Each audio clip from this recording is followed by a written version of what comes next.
What is up, YouTube? How you guys doing? It's been 4 months. It's been a long time since I posted last, and I'm getting back into YouTube.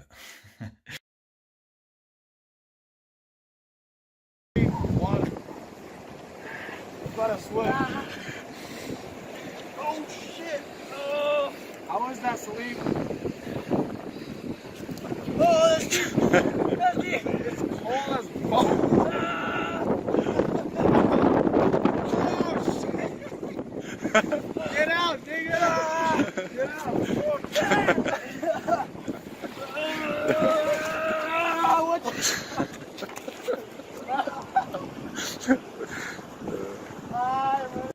Alright, so a lot has changed. My perspective has changed on things. My hair has changed. I shaved it off. Uh, and I'm changing my direction for now to become a front end web developer instead of jumping straight into self-driving cars. I still want to do that, and I'm still going to do that, but that's going to be in the future. Now here's why. Here's why I'm changing my career for now. The reason for that is because I talked to a friend who works in the industry, and he said he's a bit of a mentor to me now because he's been in the industry, he's been working, he manages a team of people that do these types of things. And the advice he gave me is that, look, it's going to be difficult to find a job at such a niche market because self-driving cars is very niche. It is still very niche. Okay, self-driving cars is very niche, so it's going to be very difficult for me to find a job while doing that. And based on my goals in life, I would need to get a job as soon as I can. Okay, as soon as possible, I would need to get a job. So he said the best way for you to get in the door, basically get your foot in the door in the technology industry, is like one of two. Like there's a few options, right? You can be a front end developer, like a front end web developer, a full stack web developer, back end web developer, a data analyst, right? Those are all really good jobs, like to get your foot in the door in the industry. Maybe even a machine learning engineer, a data scientist. So all these roles companies are looking for, right? There's not enough people for these roles, and companies are looking for them, and they're a lot simpler and easier, a lot easier to get into it than a very niche industry like self-driving cars. Okay, so that's why I changed it up. And besides that, when I first started getting into technology, this is what I wanted to do. I wanted to build apps. Okay, I wanted to build apps like Android apps, and that was what I was working on before I started my my marketing agency, and that took like 2 years. And now, I don't think I've told the story yet, but I will in the future. But that's what I wanted to do. I wanted to build Android apps and apps in general, and that's because like I get these ideas, right? I'm like, or I come across these problems. I'm like, what if there was an app for it? And I think about it, and I think about all the features it could have, and I'm like, well, there should be an app for it, and I can't find an app. And it's like, well, why don't I build it? Like, what if I could build the app? That's the question I asked myself. What if I could build it? And that's like a superpower, right? You come up with an idea pops up into your head, you ponder about it, you think about all the features that you're gonna work on, or that you would want in the app, and then you build it, you create it, you test it, you let your friends, your family use it, and you build upon that, and then now you have a full app that people can use and benefit from. You know what I mean? Like that's like a superpower. I see that as a superpower. Like I don't know, like I see that as a superpower. I'm gonna stick to that. I see it as a superpower. So learning front end web development, the framework that I'll be learning is React.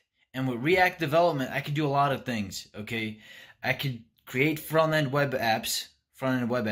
I can create Android apps, and also I can create iOS apps. So it's like three different platforms that I can create an app for. Right? All right, somebody's calling me. So that's really cool. So that's why I'm learning React. That's why I'm gonna learn front end web development. And uh, I actually, so moving on. Actually, I just completed the intro to programming nano degree. I didn't finish it because of the JavaScript portion of it. It was very confusing for me. So I'm gonna take more courses on it.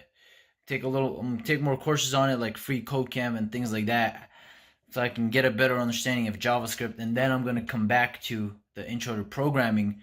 But before I go back to intro to programming to complete the last project, I will be, after learning a little bit more about JavaScript and the DOM and things like that. That's where I was confused at, is the DOM. After I learn those things, I'll be taking the front end web developer nano degree program. Okay, and after I take that, then I'll start going to internships. Okay, and then I'll start interning at different companies. Okay, for that role. And while I do that, there's a few more courses that I gotta take, and I'm about to show you actually. Here, let me show you. Oh, it's all close up in my face, but okay. All right, here, let me show you. All right, guys. So here are the courses that I gotta take. So this is what I did, but I got, like I said, I got one more project in there that I gotta complete, and I'll come back to it after I get a little better on JavaScript, because I'm running out of time on that for the intro to programming nano degree. So I'll come back to this, and the next things that I'll be learning is intro to JavaScript. Scrimba is a really great platform. I'll review this platform later for you guys. It's awesome. Intro to JavaScript, and then I might take the Treehouse JavaScript track, because I will be doing the free code camp, the intro to JavaScript, and ES6 free code camp courses. I'll be doing that to get a better understanding of JavaScript. And then after that, HTML5, just to review. This course will take me like about an hour. See, my computer's about to die, so there you go. This course will take me about an hour. And then CSS, intro to CSS, I'll take this. This will take me about an hour. And then I might take these CSS courses on Scrimba as well, because they're really quick. Might take me a couple days, but I'll get a pretty okay understanding of these concepts of CSS variables, flexbox, grid, before I take the front end web developer nano degree. Because after I take this, I will start applying for internships. Okay, internships. Start applying for internships. All right, did I spell that right? Intern. I think it's that, internships. So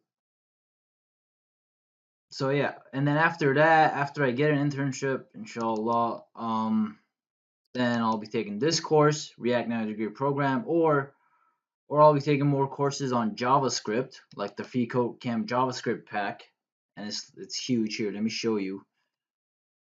Go here.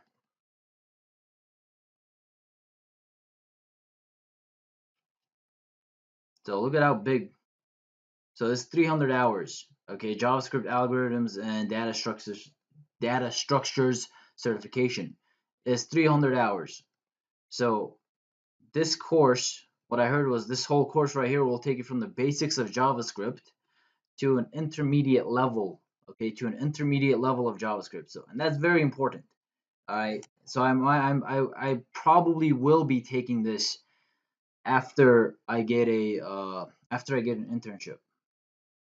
After that, then there's the React Nano Degree program, and then free code camp. Depending on how well I understand this and how well I can create apps and web apps with React after this Nano Degree program, and depending on that, I'll take the free code camp if I need a little more. Okay, and then for the end of it is the data structures and algorithms Nano Degree program. This will help me with job interviews and really understanding data structures and algorithms. Okay, and all these little courses right here, these are just I guess, like, if I need more understanding on these concepts, or if I need more practice, then I can take these free courses right here. you know. So there's that. Okay, that's it. That's my path to becoming a React JS developer. And by the end of the year, I'd like to get a not I like to by the goal is by the end of the year I will have a React JS position, inshallah, at a company. That's the goal by the end of 2019 or beginning of 2020. Okay.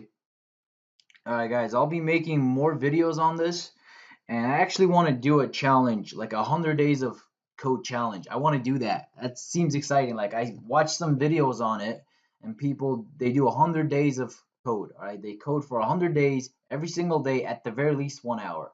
I'll be doing 2 to 3 hours at the very least, and regularly 4 hours a day. But at the very least 2 to 3 hours.